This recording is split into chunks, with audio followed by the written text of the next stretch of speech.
আনোয়ার আনোয়ার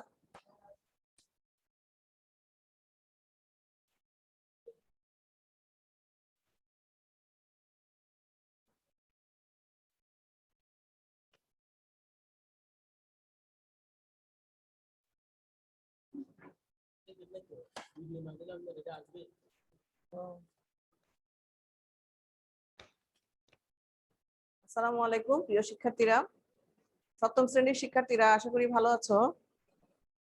এখন তোমাদের ক্লাস হবে বাংলাদেশ ও বিশ্ব পরিচয়। তোমরা বই খাতা কলম হাতে নাও। তোমাদেরকে আজকে গত সপ্তাহে আমি তোমাদেরকে বাংলাদেশের অর্থনীতি পড়িয়েছিলাম। তো আজকে বাংলাদেশের গ্রাম ও শহরের অনানুষ্ঠানিক অর্থনৈতিক কার্যাবলী, আজকে পড়াবো বাংলাদেশের শিল্প পার্ট 2, অধ্যায়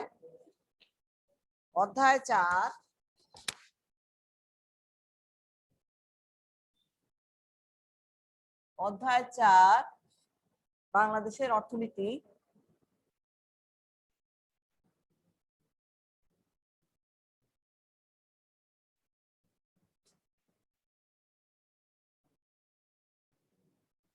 পার্ট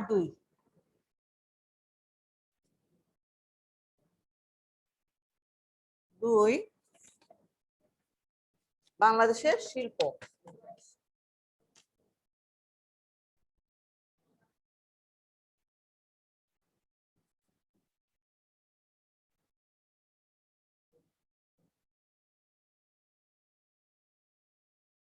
প্রিয় শিক্ষার্থীরা, এবার আমরা এই যে বাংলাদেশের অর্থনীতি পড়ব, মানে বাংলাদেশের শিল্প সম্পর্কে জানবো। তো সে এই পাঠ থেকে আমরা কি শিখতে পারবো? আর শিল্প বলতে আমরা সাধারণত বুঝি কলকারখানা ইত্যাদি। তো তোমরা বুঝে নাও, শিল্প মানে কলকারখানা ইত্যাদি। এখন আমরা এই পাঠ শেষে আমরা শিখন ফলটা জেনে নিই, কি শিখতে পারবো। দেখো, জাতীয় অর্থনীতি বাংলাদেশের শিল্পের প্রকারভেদ সম্পর্কে বিবরণ দিতে পারবে। বাংলাদেশের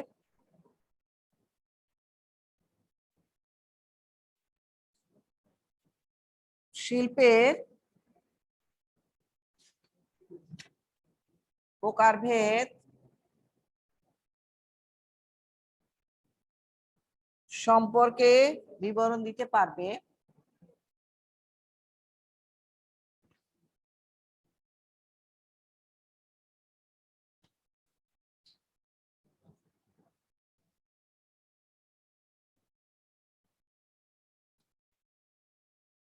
আচ্ছা, এরপর 2 নাম্বার, দেখো, অর্থনীতির বিকাশে শিল্পের অবদান নির্ণয় করতে পারবে। অর্থনীতির বিকাশে শিল্পের অবদান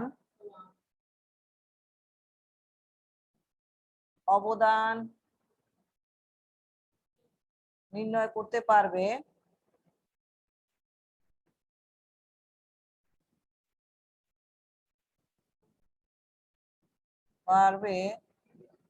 এরপর বাংলাদেশের অর্থনীতিতে শিল্পের ভবিষ্যৎ সম্ভাবনা। বাংলাদেশের অর্থনীতিতে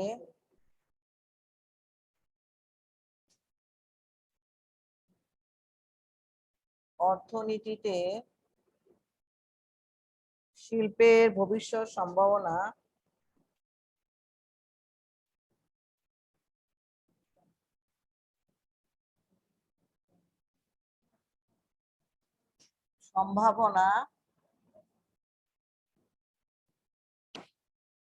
সম্পর্কে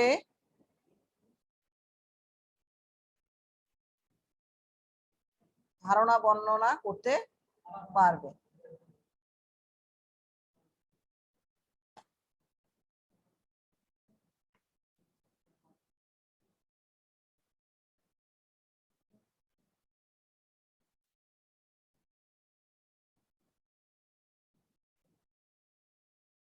তো প্রিয় শিক্ষার্থীরা, তোমরা লাইভে আছো? ইনশাল্লাহ আছো তোমরা লাইভে? তোমরা লাইভে থাকো, তাহলে তোমরা না বুঝতে পারলে আমাকে জিজ্ঞেস করতে পারবে। তো দেখো, বাংলাদেশের শিল্প বাংলাদেশ একটি কৃষি প্রধান দেশ, আমরা আগে জেনেছি। তো বাংলাদেশ একটি কৃষি প্রধান দেশ হলেও ব্রিটিশ আমল থেকে এখানে কিছু কিছু শিল্প বা কলকারখানা গড়ে উঠতে থাকে। ব্রিটিশ আমল তো তোমরা জানো 1947 সালের আগে ভারতীয় উপমহাদেশ, বাংলাদেশ, পাকিস্তান, ভারত মিলে একটা দেশ ছিল ভারতীয় উপমহাদেশ। এই উপমহাদেশে ব্রিটিশরা শাসন করতো। 1947 সালের 14ই আগস্ট এবং 15ই আগস্ট দুটি স্বাধীন রাষ্ট্রের জন্ম হয়, একটি পাকিস্তান এবং একটি ভারত।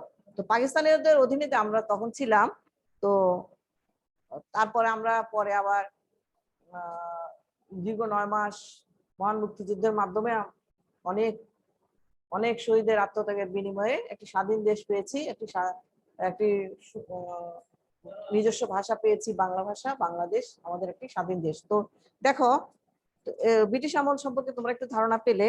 তো ব্রিটিশ আমল থেকে এখানে কিছু কিছু শিল্প বা কলকারখানা গড়ে উঠতে থাকে।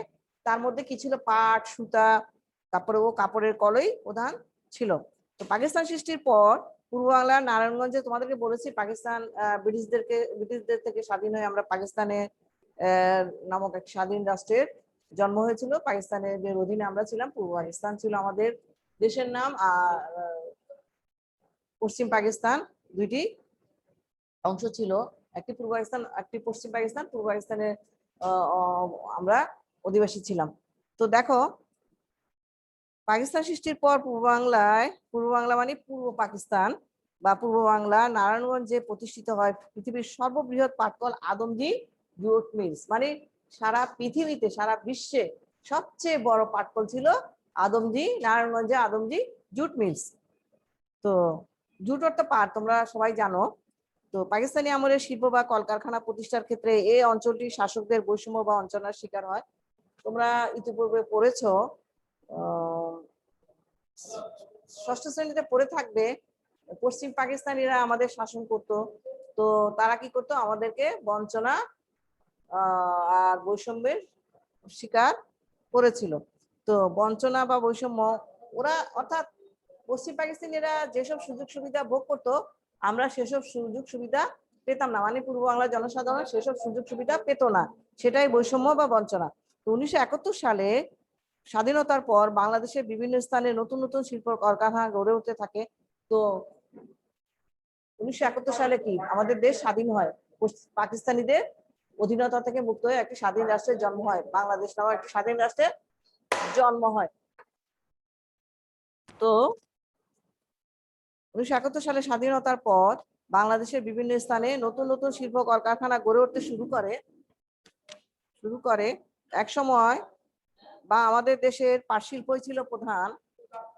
সেই সঙ্গে ছিল চা, চিনি, সিমেন্ট, সার, চামড়া, রেল ও ইঞ্জিনিয়ারিং কারখানা। আমাদের কি কি শিল্প ছিল স্বাধীনতার পরে?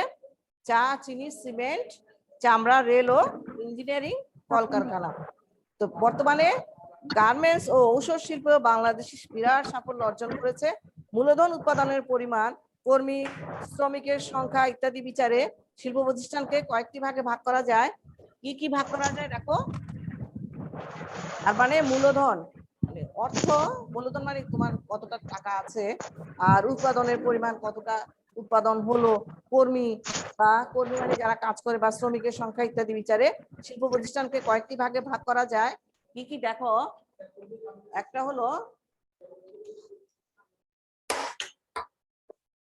হলো বৃহৎ শিল্প,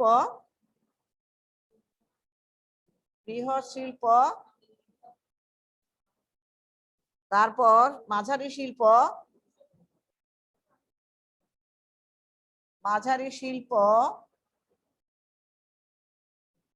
তারপর ক্ষুদ্র শিল্প,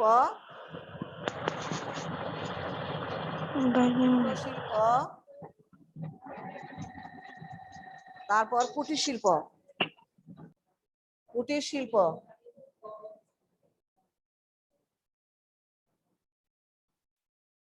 দেখো,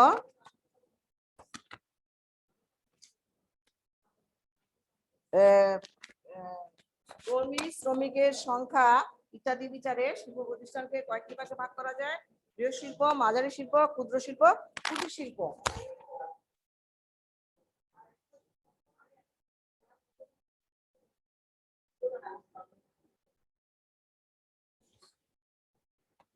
দেখো বৃহৎ শিল্প কি? পাট, বস্ত্র, চিনি, সিমেন্ট, সার, রেল, ইঞ্জিনিয়ারিং, বিদ্যুৎ প্রভৃতি বৃহৎ শিল্প। কি কি বৃহৎ শিল্প? পাট, বস্ত্র, চিনি, সিমেন্ট, সার, রেল, ইঞ্জিনিয়ারিং, বিদ্যুৎ প্রভৃতি বৃহৎ শিল্প। এসব শিল্প প্রতিষ্ঠানে প্রচুর মূলধন, দক্ষ শ্রমিক ও কারিগর, প্রকৌশলী, বিশেষজ্ঞ, অভিজ্ঞ ব্যবস্থাপকের প্রয়োজন হয়।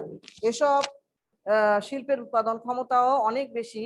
দেশের চাহিদা মিটিয়েও উৎপাদিত সামগ্রীর একটা অংশ বিদেশে রপ্তানি করা হয়। মানে এই বৃহৎ শিল্প থেকে আমাদের দেশে যতটুকু প্রয়োজন সব চাহিদা মিটিয়ে আবার বিদেশেও পাঠানো হয়, সেটাই বিদেশে রপ্তানি বলা হচ্ছে। বিদেশেও রপ্তানি করে বৈদেশিক মুদ্রা অর্জন করা হয়।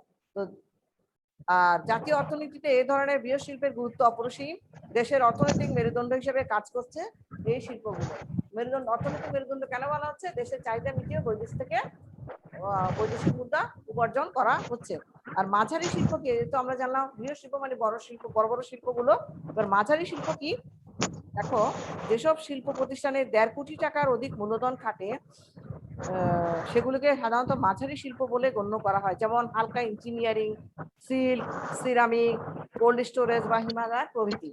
দেশের চাহিদা পূরণ ও অনেক লোকের কর্মসংস্থানের মাধ্যমে এ ধরনের শিল্প জাতীয় অর্থনীতিতে গুরুত্বপূর্ণ ভূমিকা পালন করছে। তাহলে আমরা জানলাম বড় বড় শিল্পগুলো কি? পাট, বস্ত্র, চিনি, সিমেন্ট, রেল, ইঞ্জিনিয়ারিং, বিদ্যুৎ। আর মাঝারি শিল্প হলো 1.5 কোটি টাকার অধিক মূলধন খাটে, সেগুলোকে সাধারণত মাঝারি শিল্প বলে গণ্য করা হয়। আর ক্ষুদ্র শিল্প কি? মাঝারি ধরনের শিল্পের কথা জানলাম। এবার ক্ষুদ্র শিল্প মানে ছোট ছোট শিল্প কারখানাগুলো কি? 1.5 কোটি টাকার কম মূলধন খাটে যে কারখানা বা শিল্প প্রতিষ্ঠানে তাকে ক্ষুদ্র শিল্প ধরা হয়। চাল কল, তারপরে ছোট ছোট জুতা বা প্লাস্টিক কারখানা, খাদ্য প্রক্রিয়াজাত শিল্প এর উদাহরণ। তারপরে আমরা ক্ষুদ্র শিল্প জানলাম, ক্ষুদ্র মানে ছোট ছোট শিল্প। আর কুটির শিল্প কি? তোমার সাধারণত চারুকলাতে পড়েছে, ঘরে বসে যে পণ্য উৎপাদন করা হয় সেগুলিকে কুটির শিল্প বলা হয়। এই শিল্প উৎপাদন ও বিপণনের কাজটি প্রধানত মালিক নিজে বা তার পরিবারের সদস্যরাই করে থাকেন। তো আমাদের দেশে তাঁত বস্ত্র, মাটির তৈরি জিনিসপত্র, বাঁশ, বেত, কাঠের কাজ, শাড়ি বা মিষ্টির প্যাকেট, আগরবাতি ইত্যাদি কুটির শিল্পের কয়েকটি উদাহরণ। শুধু দেখো কুটির শিল্প কি? এই শিল্পে উৎপাদন ও বিপণনের কাজটি উৎপাদন করা হয়, আবার বিক্রির কাজটাও প্রধানত মালিক নিজে ও তার পরিবারের সদস্যরাই করে থাকেন। নিজেই তৈরি করেন, আবার নিজের পরিবারের সদস্যরাই কি করেন? বিক্রি করে থাকেন। আমাদের দেশে তাঁত বস্ত্র, মাটির তৈরি জিনিসপত্র, বাঁশ, বেত, কাঠের কাজ, শাড়ি বা মিষ্টির প্যাকেট, আগরবাতি ইত্যাদি কুটির শিল্পের কয়েকটি উদাহরণ। বাংলাদেশের মতো বৃহৎ জনসংখ্যার এই শিল্পে অনগ্রসর একটি দেশে অসংখ্য মানুষের কর্মসংস্থান ও স্বনির্ভরতা অর্জনের সুযোগ করে দিয়ে কুটির শিল্প জাতীয় অর্থনীতিতে মূল্যবান অবদান রাখছে। তো আশা করি প্রিয় শিক্ষার্থীরা তোমরা বুঝতে পেরেছ। দেখো,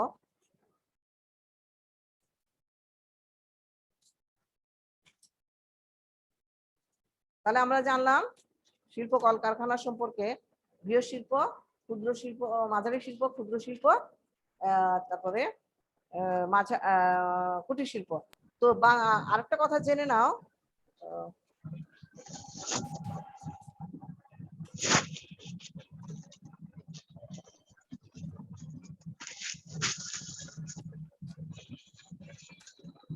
দেখো বাংলাদেশের অর্থনীতিতে সাম্প্রতিককালে বাংলাদেশের গার্মেন্টস শিল্পের প্রসার লক্ষ লক্ষ বিশেষ করে নারীদের তথা কর্মসংস্থানের সুযোগ করে দিয়েছে, যারা নারী উন্নয়নে ভূমিকা রাখার পাশাপাশি দেশের অগ্রগতিতে অবদান রাখছে। তোমরা এই কথাটা জেনে রাখো। তোমরা জানো গার্মেন্টস শিল্পে অসংখ্য কর্মী কাজ করে, বিশেষ করে নারী কর্মীরা বেশি। তো সাম্প্রতিককালে বাংলাদেশে গার্মেন্টস শিল্পের প্রসার লক্ষ লক্ষ মানুষ, বিশেষ করে নারীদের জন্য কর্মসংস্থানের সুযোগ করে দিয়েছে, যা নারী উন্নয়নে ভূমিকা রাখার পাশাপাশি দেশের অগ্রগতিতেও অবদান রাখছে। এরপরে দেখো বাংলাদেশের অর্থনীতিতে কি শিল্পের অবদান। আমরা এখন পড়বো বাংলাদেশের অর্থনীতিতে শিল্পের অবদান। বাংলাদেশের অর্থনীতিতে এখানে দেখো এইটা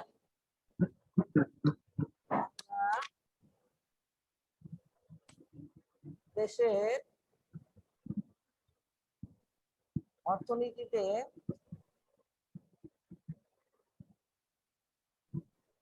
শিল্পের অবদান।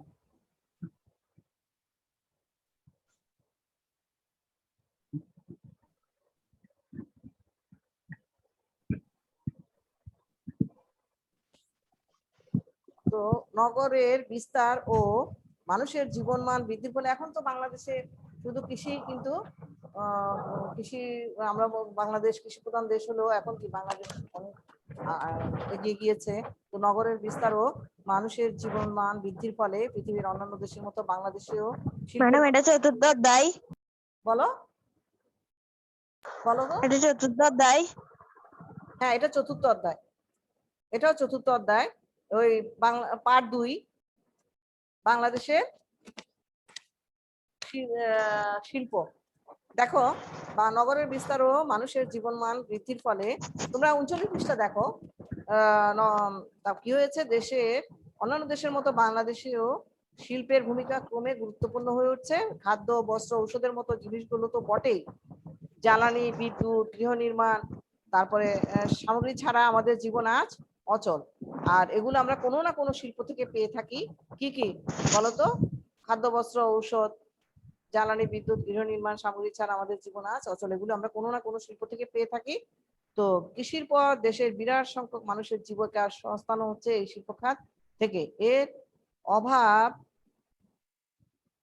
দেখো, এর অভাবে দেশের বেকারত্বের হার আরো বেড়ে যেত। সাম্প্রতিককালে বাংলাদেশে গার্মেন্টস শিল্পের প্রসার লক্ষ লক্ষ মানুষ বেকারত্ব, বিশেষ করে নারীদের জন্য কর্মসংস্থানের সুযোগ করে দিয়েছে। তোমাদেরকে আগে বলেছি, এটি দেশের সামাজিক অগ্রগতিতেও বিশেষ ভূমিকা রাখছে। শিল্প খাতে কর্মসংস্থানের সুযোগ মানুষকে শিক্ষা ও প্রযুক্তির প্রতি আগ্রহী করে তুলছে। আধুনিক তথ্য প্রযুক্তির ব্যবহার দেশের গণ্ডি ছাড়িয়ে আমাদের বিশ্ব নাগরিক হিসেবে ভাবতে উদ্বুদ্ধ করেছে। তো বাংলাদেশে অনেক বড় বড় শিল্প কলকারখানা, তারপরে ওষুধ কোম্পানি, তারপরে গার্মেন্টস শিল্প প্রসিদ্ধ, বিশ্বে প্রসিদ্ধ। তোমরা এটা হয়তো জানো।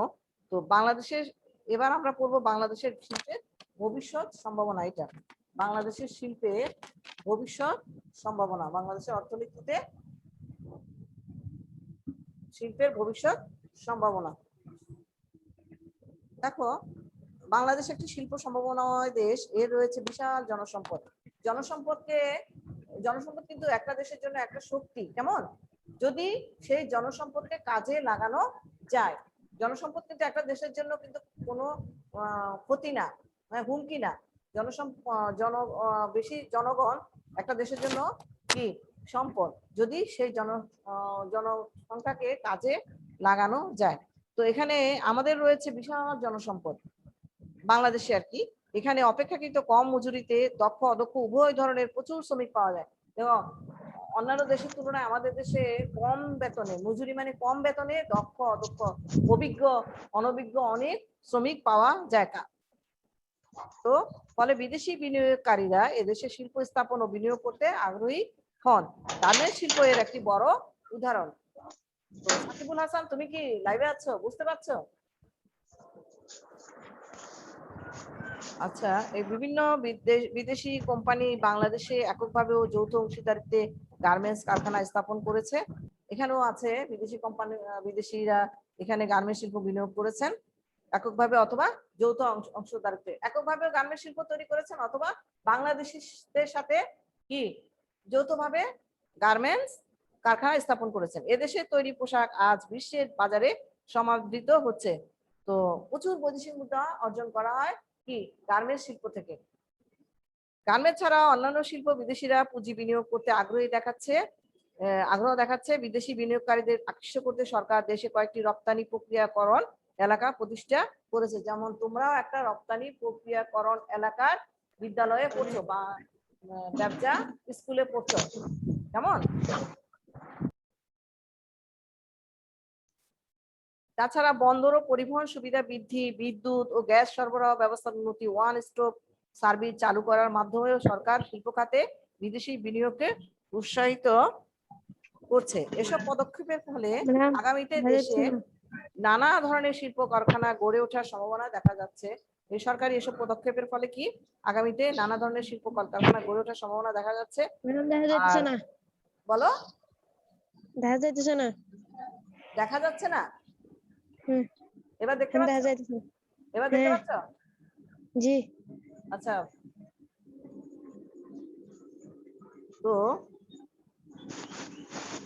ইদানিং বিদেশে কর্মরত বাংলাদেশিদের অনেকে তাদের অর্জিত অর্থ দেশে শিল্প প্রতিষ্ঠায় বিনিয়োগ করতে আগ্রহ দেখাচ্ছেন। আমাদের বাংলাদেশে অনেকে আছেন বাইরে, যারা তাদের অর্থটা দেশে বাংলাদেশে শিল্প প্রতিষ্ঠায় বিনিয়োগ করতে আগ্রহ দেখাচ্ছেন। এভাবে বাংলাদেশের একটি শিল্প সমৃদ্ধ মধ্য আয়ের দেশ হওয়ায় সম্ভাবনা ক্রমে উজ্জ্বল হয়ে উঠছে। এর ফলে শুধু যে দেশের দারিদ্র্য হ্রাস মানে অভাব কমে যাবে এবং বেকার সমস্যার সমাধান হবে তাই নয়, সাধারণভাবে মানুষের আর্থিক অবস্থার উন্নতি এবং জাতীয় অর্থনীতিও শক্তিশালী হবে। তাহলে আমাদের ভবিষ্যৎ বাংলাদেশের শিল্পের ভবিষ্যৎ সম্ভাবনা খুবই আশাপ্রদ বলা যাচ্ছে। কেমন তোমরা বুঝতে পারছো প্রিয় শিক্ষার্থীরা? এবার আমরা পড়ব বাংলাদেশের আমদানি ও রপ্তানি।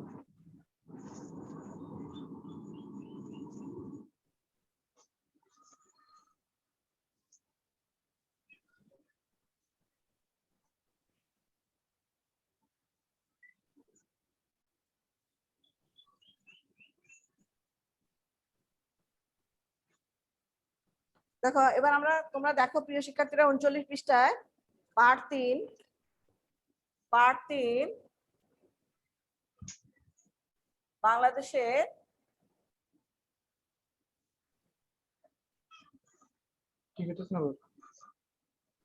আমদানি ও রপ্তানি। ভালো। এই যাবে।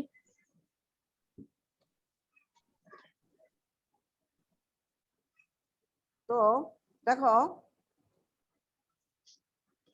তো এবার আমরা জেনে নেই আমদানি ও রপ্তানি বলতে আমরা কি বুঝি।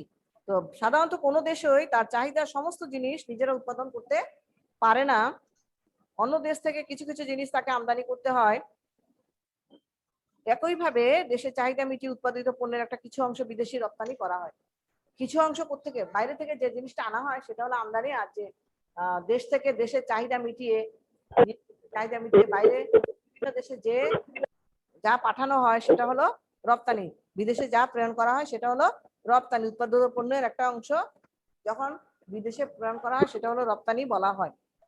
তো যে দেশে যে সামগ্রী প্রচুর পরিমাণ উৎপন্ন হয় সাধারণত সেগুলি বিদেশে রপ্তানি করা হয়। আমাদের দেশে যেসব সামগ্রী বেশি উৎপাদিত হয় সেগুলো বিদেশে রপ্তানি করা হয়, যেমন ঔষধ, কাপড়, এগুলো চিংড়ি, এগুলো কি বিদেশে আমাদের চাহিদা মিটিয়ে বিদেশে রপ্তানি করা হচ্ছে, বিদেশে পাঠানো হচ্ছে, সেটাই রপ্তানি।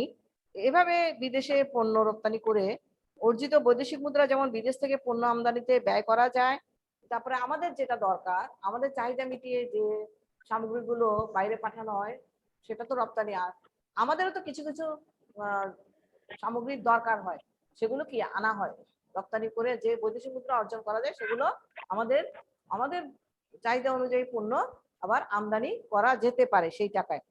তো বিদেশ থেকে পণ্য আমদানি এবং বিদেশে পণ্য রপ্তানি করার নামই বৈদেশিক বাণিজ্য। তোমরা বৈদেশিক বাণিজ্য বলতে কি বুঝি আমরা? বিদেশ থেকে পণ্য আমদানি, যে পণ্যটা আনা এবং বিদেশে পণ্য পাঠানো মানে রপ্তানি করার নামই বৈদেশিক বাণিজ্য। যে কোনো দেশের অর্থনীতিতে বৈদেশিক বাণিজ্যের একটি গুরুত্বপূর্ণ ভূমিকা রয়েছে। আধুনিক বিশ্বে বৈদেশিক বাণিজ্যের সুযোগ অনেক বেড়েছে। কোনো দেশে আজ তার চাহিদা সমস্ত জিনিস নিজেরা উৎপাদন করার কথা ভাবে না, বরং দেশের অর্থনীতির কথা বিবেচনা করে যে পণ্যটি আমদানি বা যে পণ্যটি রপ্তানি করা সহজ ও লাভজনক তাই করা হয়। একটি পরিকল্পনা ও নীতির আওতায় কাজটা করা হয়। আমি চাইলেই বিদেশে জিনিসটা পাঠাতে পারবো বা জিনিসটা আনতে পারবো তা কিন্তু না, একটা পরিকল্পনা বা নীতি আওতায় কাজটা করা হয়। বিভিন্ন দেশের মধ্যে পারস্পরিক চুক্তির আওতায় এই আমদানি রপ্তানি অর্থাৎ বৈদেশিক বাণিজ্যিক কার্যক্রম পরিচালিত হয়। কি হয়? ও বিভিন্ন দেশের মধ্যে পারস্পরিক চুক্তি, যেমন আমি যে জিনিসটা, আমাদের দেশ যে জিনিসটা রপ্তানি করবে বা আমদানি করবে সেই দেশের সাথে একটা চুক্তি হতে হবে, আমাদের দেশের সাথে একটা চুক্তি হতে হবে। আর এই বাণিজ্যিক কার্যক্রম তদারকি, নিয়ন্ত্রণ ও বাণিজ্যিক শুল্ক নির্ধারণ ইত্যাদি বিষয়গুলো দেখার জন্য রয়েছে কতগুলো আন্তর্জাতিক ও আঞ্চলিক সংস্থা বা সংগঠন, যেমন বিশ্ব বাণিজ্য সংস্থা, ওয়ার্ল্ড ট্রেড অর্গানাইজেশন, দক্ষিণ এশীয় মুক্ত বাণিজ্য এলাকা অর্থাৎ south Asian free trade area সাপটা, তারপর প্রভৃতি।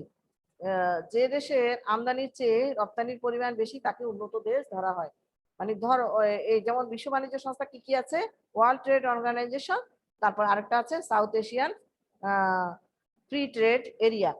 তো যে দেশের আমদানির চেয়ে রপ্তানির পরিমাণ বেশি, মানে বিদেশ থেকে জিনিস আনার চেয়ে পাঠানোটা বেশি হয়, রপ্তানিটা বেশি করা হয়, তাকে বলা হয় উন্নত দেশ।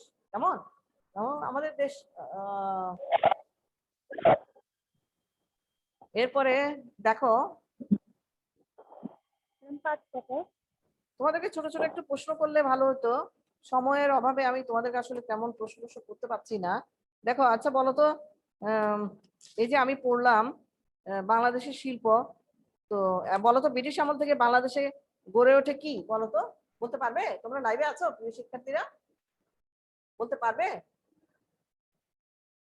কেন, শিল্প কলকারখানা, তারপরে নারায়ণগঞ্জে প্রতিষ্ঠিত পৃথিবীর সর্ববৃহৎ কি জুট মিলস, পাটকল। পৃথিবীর সর্ববৃহৎ পাটকল কোনটা? Adamjee jute mills. একসময় আমাদের দেশে প্রধান শিল্প ছিল কি? পাট শিল্প। গৃহ শিল্পের উদাহরণ হলো পাট, বস্ত্র, চিনি ইত্যাদি। দেশের অর্থনৈতিক মেরুদণ্ড হিসেবে কাজ করে কি বৃহৎ শিল্পগুলো। যে শিল্পে 1.5 কোটি টাকার অধিক মূলধন খাটে তাকে বলে মাঝারি শিল্প। তো 1.5 কোটি টাকার কম মূলধন খাটে যে শিল্পে তাকে বলা হয় ক্ষুদ্র শিল্প। আর বাংলাদেশ একটি শিল্প সমমনায় দেশ, বাংলাদেশের অর্থনীতিতে বিশাল অবদান রাখছে বাংলাদেশের কি পোশাক শিল্প। এখন আমি যে আমদানি রপ্তানি পড়ালাম সেটার থেকে ছোট ছোট প্রশ্ন করি। কোনো দেশে উৎপাদন করতে পারে না চাহিদার সমস্ত জিনিস। প্রত্যেক দেশকেই কি করতে, আমদানি এবং রপ্তানি করতে হয়। বিদেশ থেকে পণ্য আমদানি ও রপ্তানির নাম হচ্ছে বৈদেশিক বাণিজ্য। একটি দেশের অর্থনীতিতে গুরুত্বপূর্ণ অবদান রাখে বৈদেশিক বাণিজ্য। বৈদেশিক বাণিজ্য তো আমি তোমাদেরকে বলেছি কি, তো বাংলাদেশে সবচেয়ে বেশি আমদানি করে কি থেকে? চীন থেকে। আমদানির চেয়ে রপ্তানি বেশি হলে তাকে ধরা হয় উন্নত দেশ। বর্তমানে বাংলাদেশের প্রধান রপ্তানি শিল্প পোশাক শিল্প। বাংলাদেশের রপ্তানি শিল্পের সবচেয়ে বড় কেন্দ্র কোথায়? মার্কিন যুক্তরাষ্ট্র। একসময় বাংলাদেশের প্রধান রপ্তানি পণ্য ছিল পাট ও পাটজাত দ্রব্য। সাপটায়ের গুরুত্বপূর্ণ রূপ কি? South Asian free trade area, WOT একটি বিশ্ব বাণিজ্য সংস্থা। তো প্রিয় শিক্ষার্থীরা, আশা করি তোমরা বুঝতে পেরেছো। বুঝতে না পারলে তোমরা আমাকে প্রশ্ন করবে, লাইভে থাকবে অবশ্যই। লাইভে থাকাটা তোমাদের জন্য খুবই জরুরি। হ্যাঁ, তোমরা যদি বুঝতে না পারো তাহলে তোমাদের টিচারকে জিজ্ঞেস করতে পারবে, ম্যাডাম আমি এটা বুঝতে পারছি না, ওইটা বুঝতে পারছি না। কেমন? তখন টিচাররা তোমাদেরকে কি করবে? বুঝিয়ে দেবে। সেই জন্যই তোমাদের লাইভে থাকা খুবই জরুরি। আশা করি লাইভে থাকবে প্রিয় শিক্ষার্থীরা, এটা তোমাদের জন্য আমার অনুরোধ এবং নির্দেশ। তো দেখো, আমরা কিছু বাড়ির কাজ দিয়ে দেই।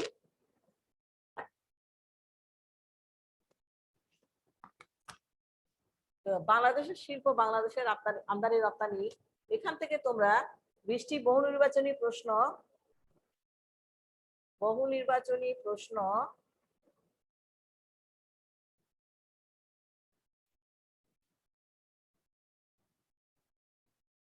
ও উত্তর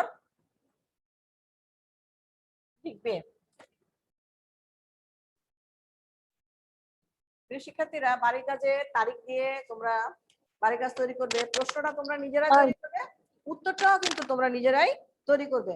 তার মানে অধ্যায়টা এত ভালোভাবে পড়বে যাতে সৃজনশীল প্রশ্ন আসলেও তোমরা উত্তরগুলি তৈরি করতে পারবে। আশা করি প্রিয় শিক্ষার্থীরা, আমরা তোমাদেরকে অর্ধবার্ষিক পরীক্ষার সিলেবাস থেকে পড়াচ্ছি। আশা করি তোমরা ভালো করে পড়াশোনা করবে, অর্ধবার্ষিক পরীক্ষার জন্য প্রস্তুতি নেবে। ঘরে থাকবে, অযথা বাইরে ঘোরাঘুরি করবে না। হ্যাঁ, তারপরে নিয়মিত 5 ওয়াক্ত নামাজ কালাম পড়বে, আল্লাহর কাছে সাহায্য চাইবে যাতে আমরা করোনা মুক্ত হতে পারি এবং আবার বিদ্যালয়ে তোমরা আসতে পারো নিয়মিত। ইনশাআল্লাহ তোমরা পারবে যদি তোমরা দোয়া করো, আল্লাহ সাহায্য করবেন। দোয়া করি আল্লাহ সবাইকে ভালো রাখুন। সবাইকে আসসালামু আলাইকুম।